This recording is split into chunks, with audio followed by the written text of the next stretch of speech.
What's up guys, this is Shona and today we're going to check out Tropicana Cenang in Langkawi. Pantai Cenang to be exact.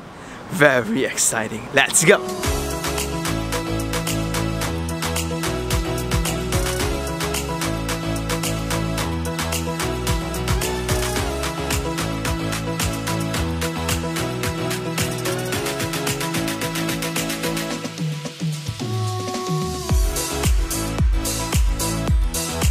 Hey guys, today is a very special episode because in order to do this review, you need to take a flight lah and travel all the way to Kedah and to this specific island called Pulau Langkawi, which is a very famous destination for tourists. And the fun thing is Pulau Langkawi has always been the main destination for all Malaysians generally, either is it for school holidays or whatsoever, right? Even when you graduate, it's always a graduation trip with your friends to Pulau Langkawi until the lockdown happened. So in order to give everyone a better picture about the project, let's tour around the site first. Before we talk about Pantai Cenang, which is the main destination, the most vibrant place in Langkawi itself, because it's situated only 5 to 10 minutes away from the airport and it's in between Kuah, which is kind of like the capital of the entire Langkawi, where you have the only hospital there, commercial banks are there, shopping malls are there, and etc. Also, Pantai Cenang is located very close to Pantai Tengah, where the cruise used to stop by, and it's the jetty where you take boats to island hop around. So let's travel around the island first before we come back to the sales gallery.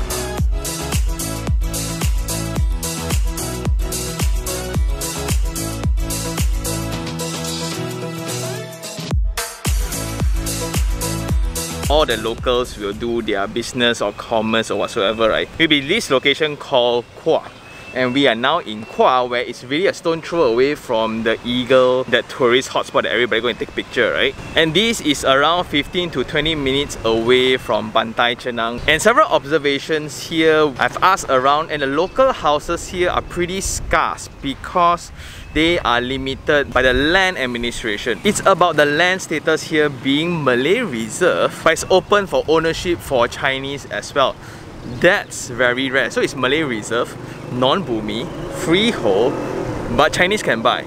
So it was a special status set through the land administration long ago. As a result of that, right, a standard double-story terrace house that we visited a few, it's around 6 to 700,000. That's very expensive.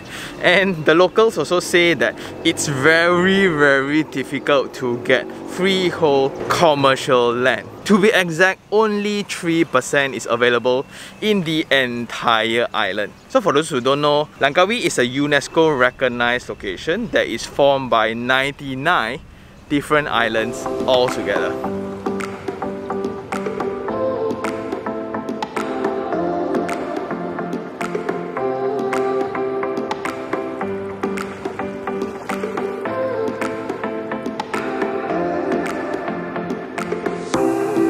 Now we are in Tanjong Roo Beach.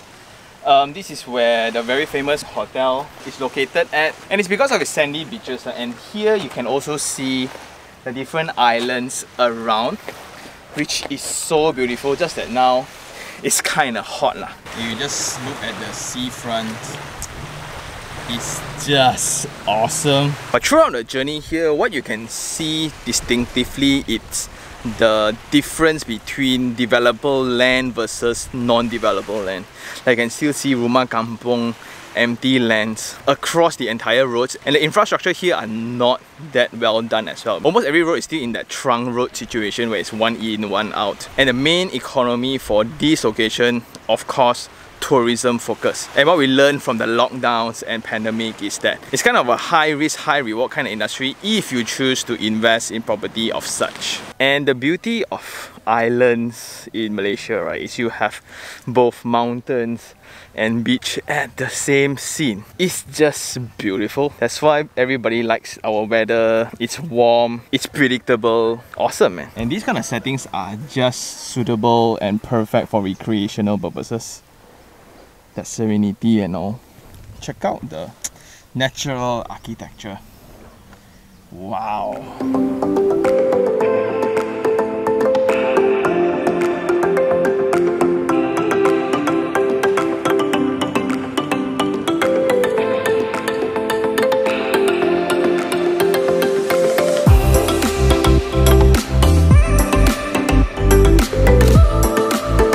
15 to 20 minutes away, we are now in Tanjong Kok, where it's hosting the famous Berjaya Hotel at the end there. And here will be the Dana Key. You can see all these kind of bay settings, right? It's to control current and all. It's very suitable for calm beaches like this. And that is a man-made island. They call it the Paradise 101 because after all, you have 99 islands, right? Island 100, Island 101. Very cool. So this is the entire setting, and after going through a few spots, there are similarities, but the focus of the commercials, the focus of all the nightlife situation will still be in Chennai. Ultimately, these are all for the private stays or people who just enjoy a little bit more exclusivity. And now let's head on to Pantai Cenang, which is the location of the project. Yeah, after all so long, right? Now only we go.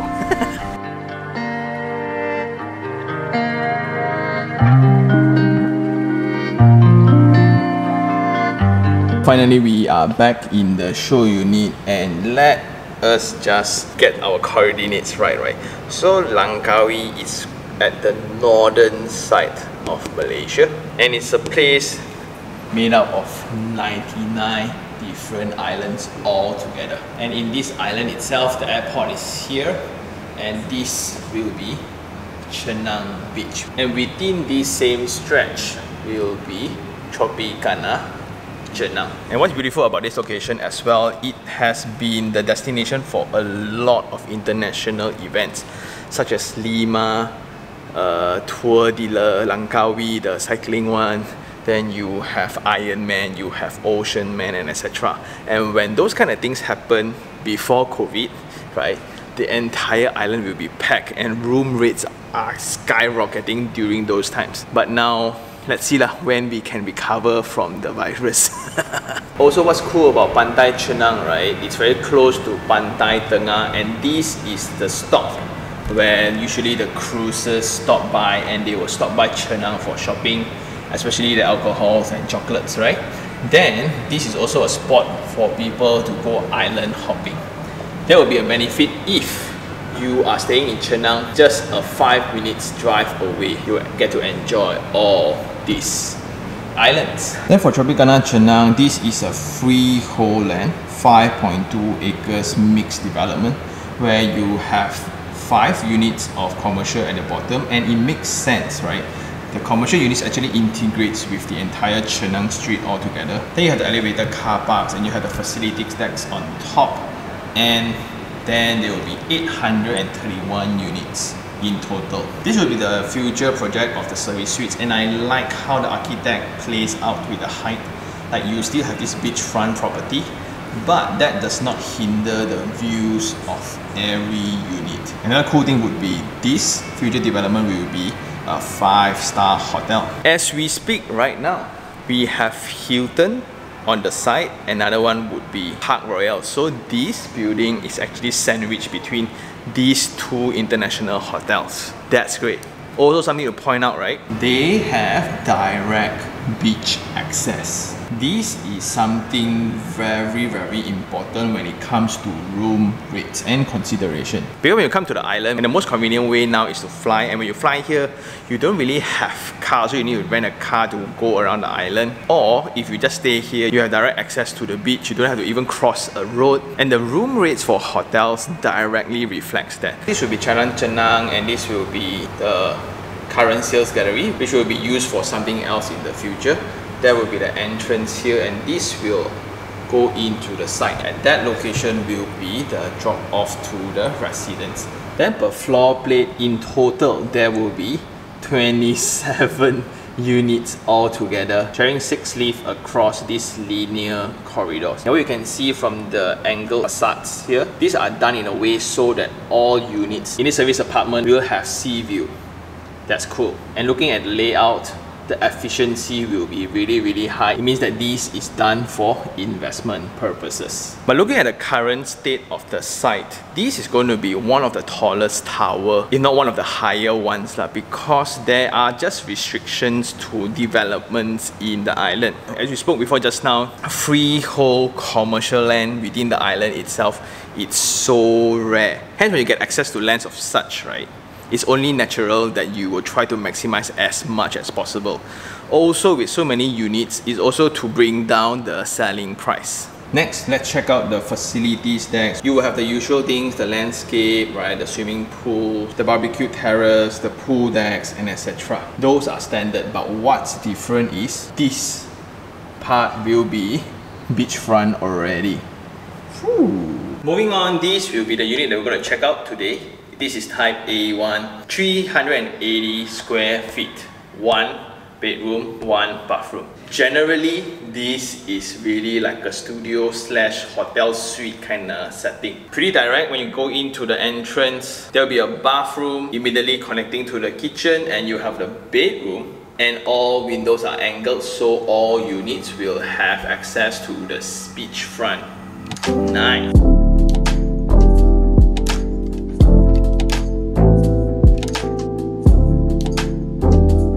Coming into the unit, you will have a step onto your foyer, and immediately this will be the entrance to your unit. And the clearance for the door is around 920 mm. Pretty standard, and there will be a smart lock for the ease of managing the unit later. So that's something that we need to talk about also later on. Immediately you will have the bathroom on this side, and the unit will look exactly the same. Of course, you must remove off the shampoo and the deco items lah. So for WC, they will be giving American standard. Wow. Then for the basin, American standard as well. They have full height wall tiles, shower screen with shower here. It looks exactly like a hotel bathroom lah. Then for the faucet, they are giving Grohe. Woo. Moving on, there will be a kink here, and it's used to put in all this storage. So this again will be included into the unit. By the way, this corridor width is 1.1 meters, and the height, this is a drop, so it's 2.5 meters before you reach a higher one in your bedroom lah. And why I like that they are giving all these fully furnished units, right? Number one, it's very difficult to get contractors. Just when you think Genting, it's difficult to get contractors to furnish up your unit, right? It's only going to be worse when you're in Langkawi. Number two, they have a clear persona of the buyers that are going to get units of such. Generally, you are in for investment where it's going to be focusing a lot on short-term stays, it's going to be calculated on daily rate returns, and your unit is going to be managed by a professional operator where they will do in the check-in and check-out and the cleaning and etc. Therefore, the unit somewhat needs to be uniform. If not, some units very nice, some units not so nice. Then it's going to be very, very difficult to operate a homestay business. And if you look around Chennai, right, it's all hotel businesses. Next to the shoe cabinets, this will be the pantry, and the exact cabinets are provided. This will be your basin, your hood and hob, then your microwave and storage, right? It's a very, very workable width, but you're not going to do heavy cooking here, right? And this will be the washing machine, and this will be the small fridge, and all these again will be provided. But if you are interested, right, please do check with the salesperson on the specifications of all things provided. Moving on, we will have a small dining area for two, and that connects us to the bedroom already.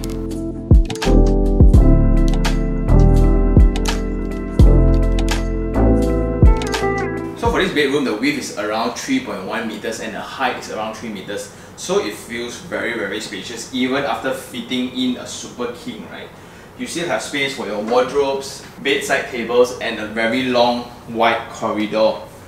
But what I'm more interested to talk about is this form of property investment that is more tourism based. I think we have spoken about this before, but the lockdown has taught us that these are the property investment types that has higher risk, of course higher returns, because the returns are calculated based on the day rate. The daily rental for a room like this is going to be around 200 to 300. On peak time, it's going to be worse, especially during all those international festivals, like poof. That the room I'm going to stay tonight is already 180 bucks for a normal room that has no facility whatsoever. But during lockdown, total visitors to the island went zero. Therefore, the entire economy of the island got affected. But looking at the condition of the vaccination, I don't think lockdown is going to happen again. But we just need to really take that into consideration when we invest in property of such. Also, For this project itself, usually in Kedah there will be a 1 million cap if foreigners wish to buy the properties, but for this project itself, it's only 500,000, so a foreigner can already buy. And if you really like the weather and climate of Malaysia, you come here for 3 months in a year, right? So it's actually sensible to consider like staying yourself for 3 months. For the rest of the year, you rent the unit out. And that's also the good part with this island itself. So in comparison to other islands within Malaysia, right? Why Langkawi, right? After lockdown, this location was the first island to be considered with the travel bubble, and that tells a lot about how significant this island as a destination. Part of it is also this is located on the west side of Malaysia, where it's not affected by the monsoon at all. So it's 365 days a year. So as we mentioned just now, there will be a ceiling drop for the aircon as well as the piping for the kitchen area. On this side next to the bedroom, the unit is somewhat slanted, so all units will have sea view, and they actually somewhat try to portray that, like imagine that is the sea and it's just so attractive during your holiday mood. And if you get the other types, this will be a sliding door, and that would be the balcony overlooking the beachfront. Woo! Then for maintenance purposes, this will be the location for the aircon latch. And I really like that this is really nicely designed, so the maintenance guy can really do his job safely. And for this freehold property in a commercial title, the selling price is around 1,300 per square feet. And for this exact unit itself, it's around 460,000.